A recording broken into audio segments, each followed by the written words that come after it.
Bismillahirrahmanirrahim. Assalamualaikum warahmatullahi wabarakatuh.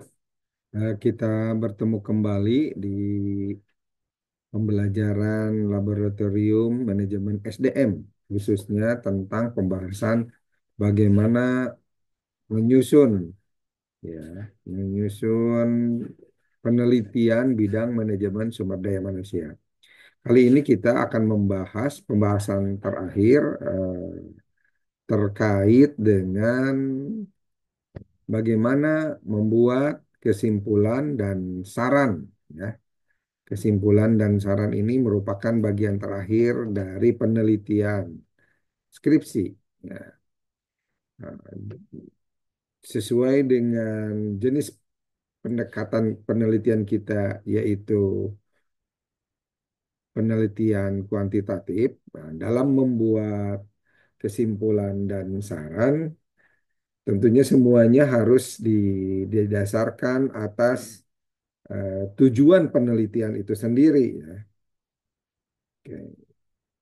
Sehingga dari tujuan penelitian yang ada, jumlah item-item yang ada di kesimpulan itu sendiri berkesesuaian.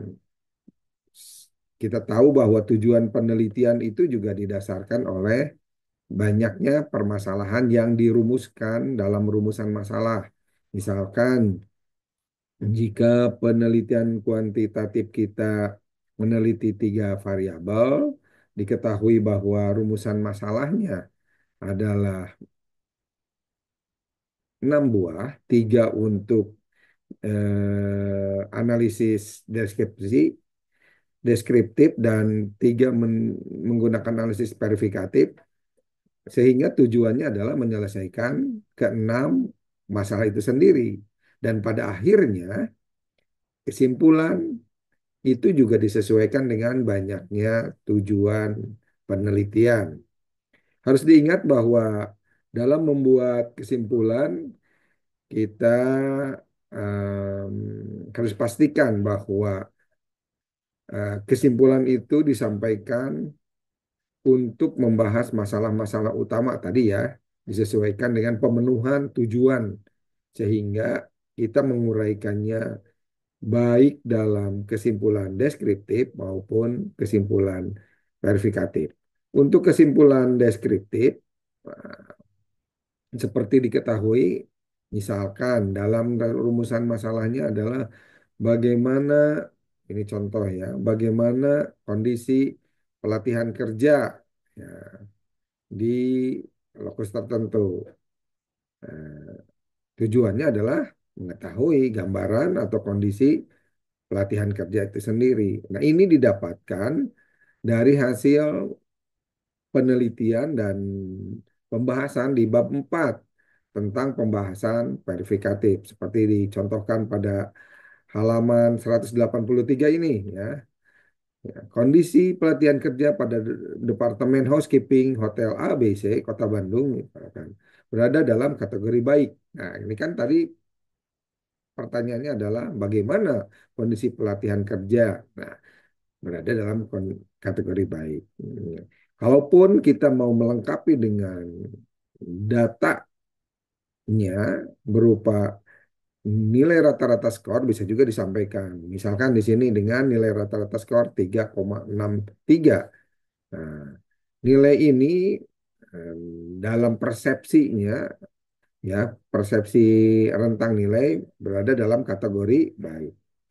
Selanjutnya kita sampaikan juga apa hal-hal atau aspek-aspek yang mendukung nilai itu menjadi sebuah kesimpulan. Tentunya kita lihat apa saja atau yang mana yang menjadi aspek paling tinggi yang memberikan kontribusi nilai, juga yang paling rendah rata-ratanya. Ini ditujukan agar kita bisa memastikan bagaimana kesimpulan ini dipandang dari sudut manajerial, manajemen.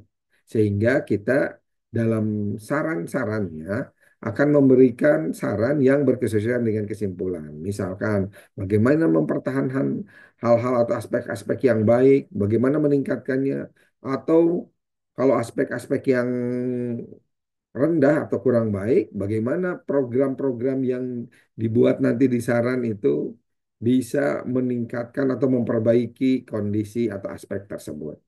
Ya.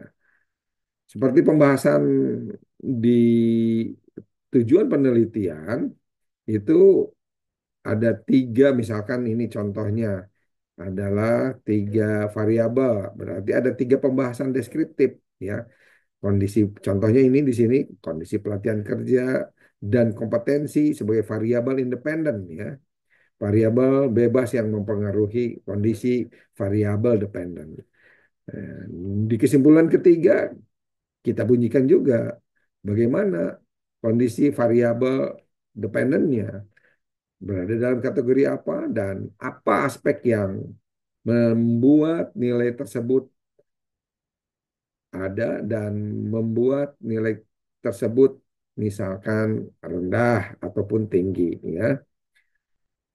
Nah, selanjutnya di analisis verifikatif berkesesuaian dengan tujuan penelitian misalkan di sini mengetahui besarnya pengaruh pelatihan kerja terhadap kinerja karyawan. Nah, kita sampaikan pasti di poin keempat ini karena analisis verifikatif kita harus memastikan membunyikan berapa besaran berupa poin atau nominal persentase yang mempengaruhi variabel independen terhadap variabel dependen.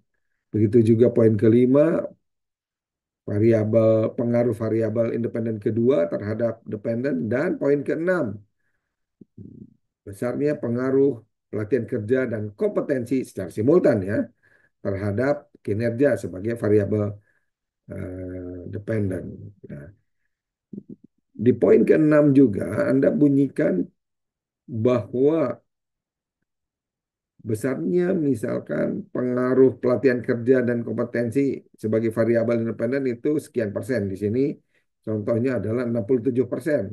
Berarti ada 33% variabel lain atau faktor lain yang mempengaruhi apa saja nih? Yaitu variabel-variabel yang tidak dibahas, yang bunyi di bab satu tetapi tidak menjadi fokus penelitian kita karena kita udah menetapkan apa variabel yang kita teliti ya. Oke. Di samping itu juga bisa ditambahkan ya bagaimana implikasi dari penelitian ini atau kita juga sampaikan keterbatasan penelitian ini dan juga rekomendasinya ya sehingga akan lebih lengkap pembahasannya. Kita juga harus ingat bagaimana membuat kesimpulan itu yang menggunakan kata-kata atau kalimat yang jelas dan singkat, ya, tidak berlebihan. Lalu juga objektif sehingga menghindari persepsi yang bias ataupun pendapat pribadi di luar hasil penelitian dan pembahasan.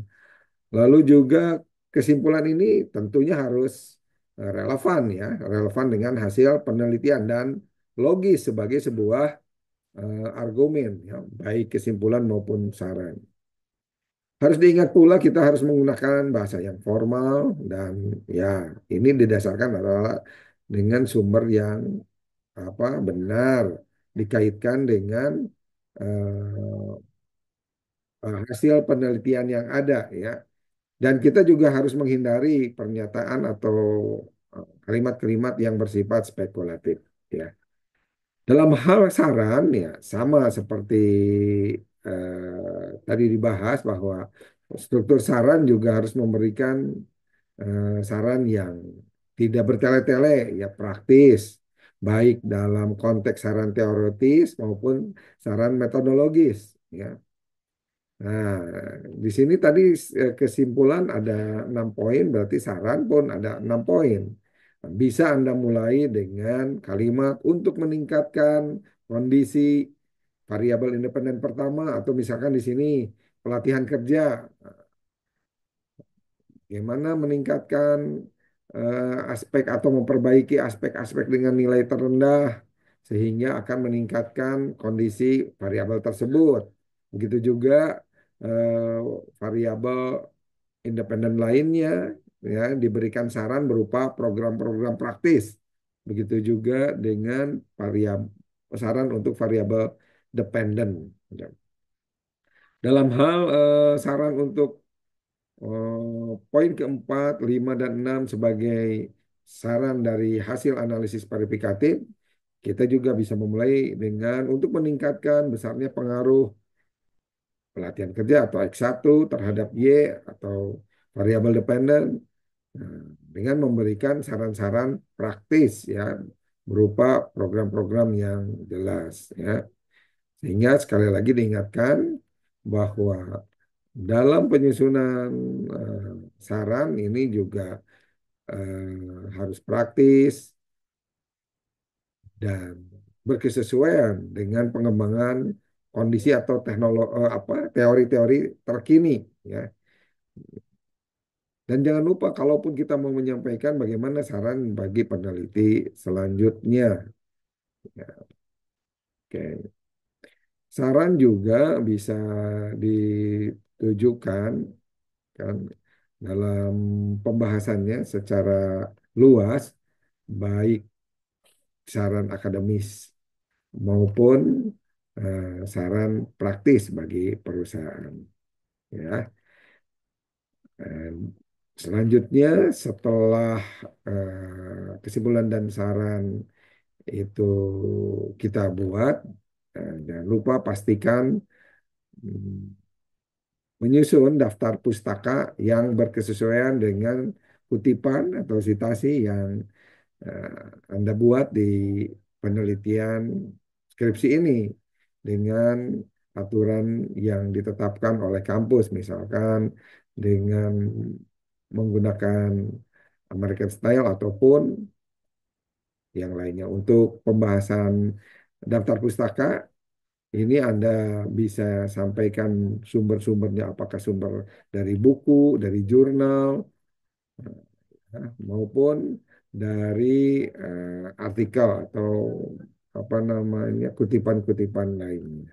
Ya, demikian pembahasan kali ini terkait dengan kesimpulan dan saran, ditutup dengan daftar pustaka. Dan jangan lupa lampiran juga harus lengkap ya, baik itu lampiran yang muncul atas dasar pernyataan Anda di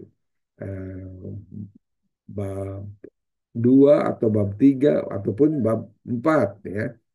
Sehingga kelengkapan lampiran ini menjadi pendukung hasil penelitian skripsi ini. Demikian pembahasan kita kali ini.